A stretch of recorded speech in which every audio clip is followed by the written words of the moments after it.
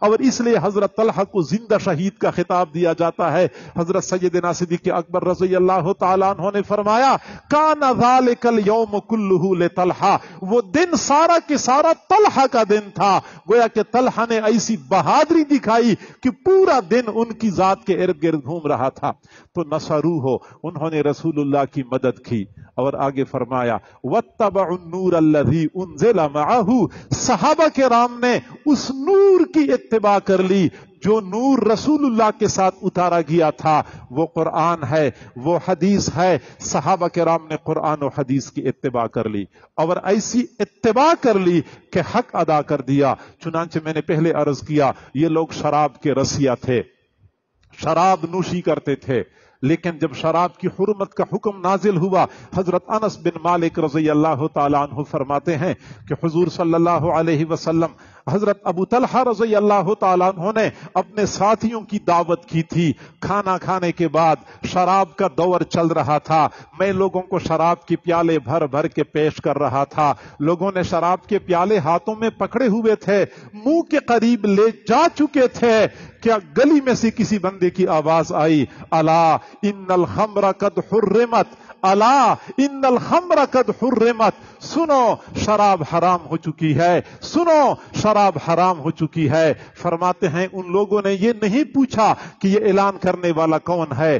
پتہ نہیں سچ بول رہا ہے یا جھوٹ بول رہا ہے، نہیں پوچھا، فوراً شراب کے پیالے اپنے منہ سے نیچے کر لیے، شراب گرا دی، مٹکے توڑ دیے۔ مدینہ کی گلیوں میں پانی کی طرح شراب بہ رہی تھی۔ وہ صحابہ کرام تھے جو حضور صلی اللہ علیہ وسلم کی جانب سے جاری ہونے والے ایک اعلان پر سال ہا سال کی عادت کو ایک لمحے میں ترک کر چکے تھے۔ رسول اللہ کے حکم کی اتباع، رسول اللہ پر نازل ہونے والے قرآن پاک کی اتباع۔ قرآن پاک میں اللہ رب العزت نے صحابیات کو حکم دیا وَقَرْنَ فِي بُيُوتِكُنَّ، اپنے گھروں میں قرار پکڑ لو۔ صحابیات گھروں سے باہر نہیں نکلا کرتی تھیں۔ حضور صلی اللہ علیہ وسلم کی وفات کے بعد حضرت سودا رضی اللہ تعالی عنہ اپنے چھوٹے سے حجرے میں زندگی گزار رہی تھی، چھوٹے سے حجرے سے باہر نہیں نکلا کرتی تھی۔ کسی نے پوچھا الا تحجین وتعتمرین، جیسے عام لوگ حج اور عمرہ کرتے ہیں آپ حج اور عمرہ کیوں نہیں کرتی؟ مدینہ منورہ مکہ مکرمہ سے اتنا دور تو نہیں ہے، آپ آسانی سے حج اور عمرہ کر سکتی ہیں۔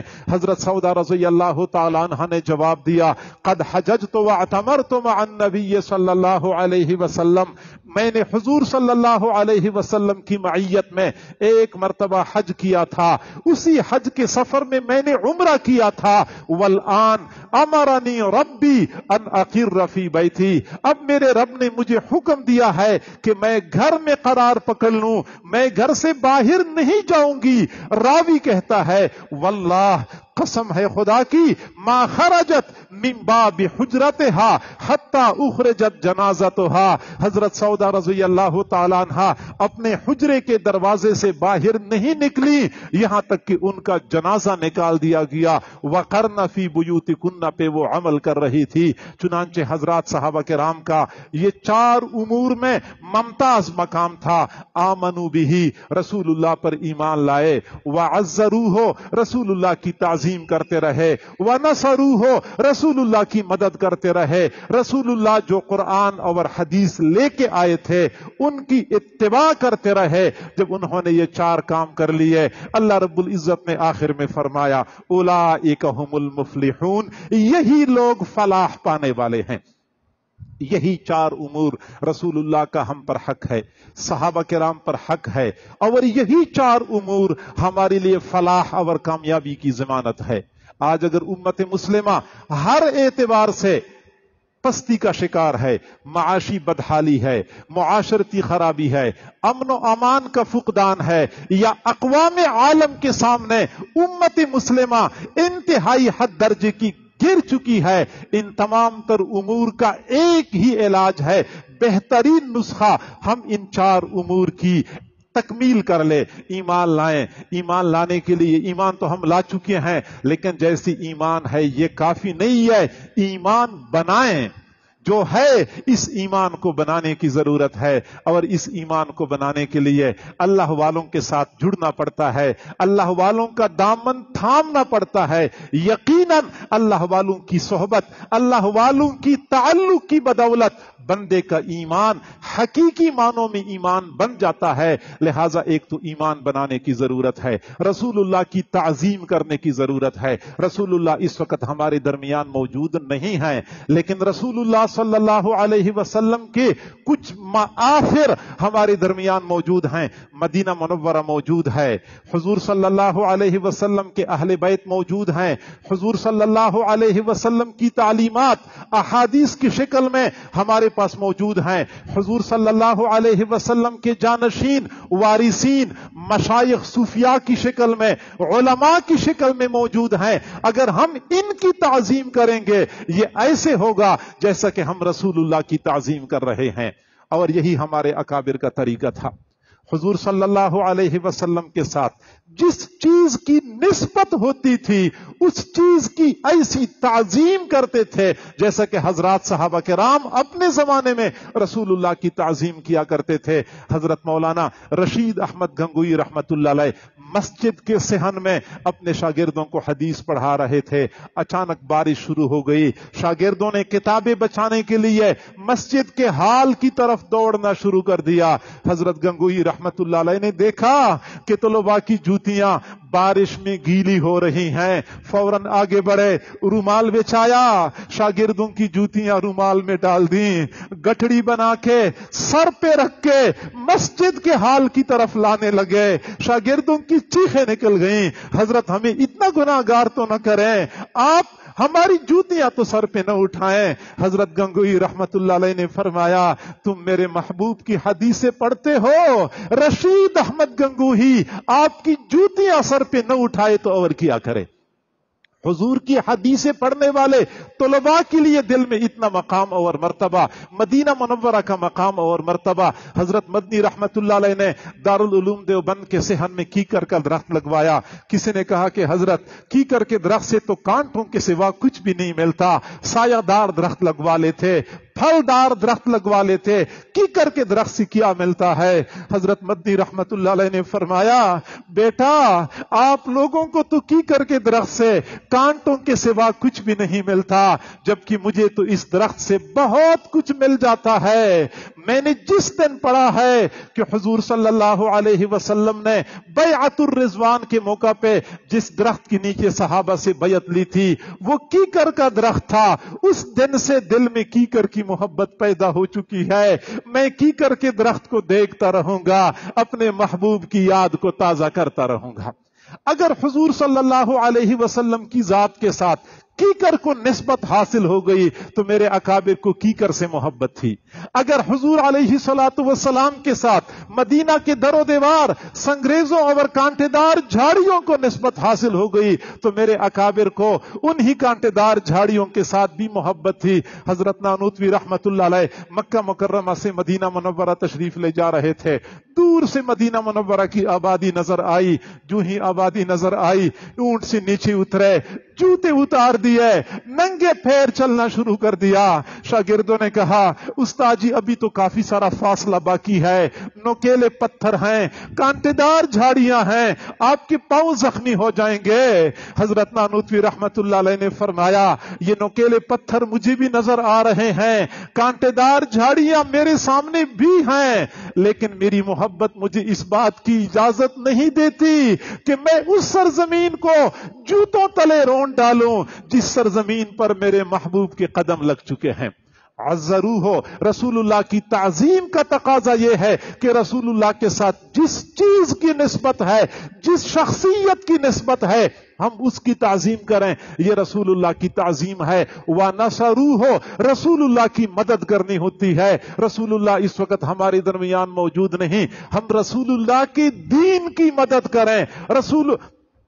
ان تنصراللہ ینصرکم، اگر تم اللہ کی مدد کرو گے اللہ تمہاری مدد کرے گا۔ مفسرین فرماتے ہیں کہ اللہ کو تو ہماری مدد کی ضرورت نہیں ہے، تو اللہ کی مدد سے مراد اللہ کی دین کی مدد ہے۔ اسی طرح رسول اللہ کی مدد سے مراد رسول اللہ کے لائی ہوئی دین کی مدد ہے۔ یہ دین کے مختلف شعبے اس وقت کام کر رہے ہیں، مدارس کی صورت میں اللہ سکھانے والے حضرات خانقاہوں کی صورت میں کام کر رہے ہیں، دین کی دعوت کی صورت میں کام ہو رہے ہیں، کلمت اللہ کے اعلاء کے لیے، دین اسلام کی سربلندی کے لیے ظالم جابر حکمرانوں کے سامنے حق کا اظہار کیا جا رہا ہے۔ ان تمام تر شعبوں میں ہم اپنا کردار ادا کریں اپنی استطاعت کے مطابق تو ہم دین کی مدد کرنے والے بن جائیں گے۔ جو بندہ دین کی مدد کرنے والا ہوتا ہے وہ حقیقت میں رسول اللہ کی مدد کرنے والا ہوتا ہے۔ یہ اگلا عمل ہو گیا، واتبعوا النور الذی انزل معہ، اور اس نور کی اتباع کریں جو نور حضور صلی اللہ علیہ وسلم پر نازل ہوا۔ صحابہ کرام نے اس نور کی اتباع کی تھی۔ قرآن اور حدیث ہمارے درمیان موجود ہیں، اس پورے دین کو تھامنے کی ضرورت ہے، اس کو سینے سے لگانے کی ضرورت ہے، یقیناً پھر ہمیں فلاح مل جائے گا۔ پھر اولئک هم المفلحون کی جو بشارت ہے یہ صرف 14 صدیاں پہلے رہنے والے صحابہ کرام کے لیے نہیں ہے، بلکہ قیامت کی صبح تک آنے والی پوری انسانیت کے لیے ہے۔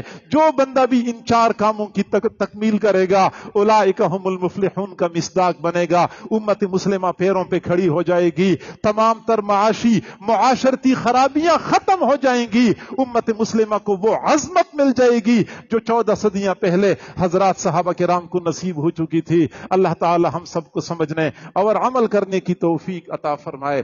وآخر دعوانا ان الحمد للہ رب العالمین۔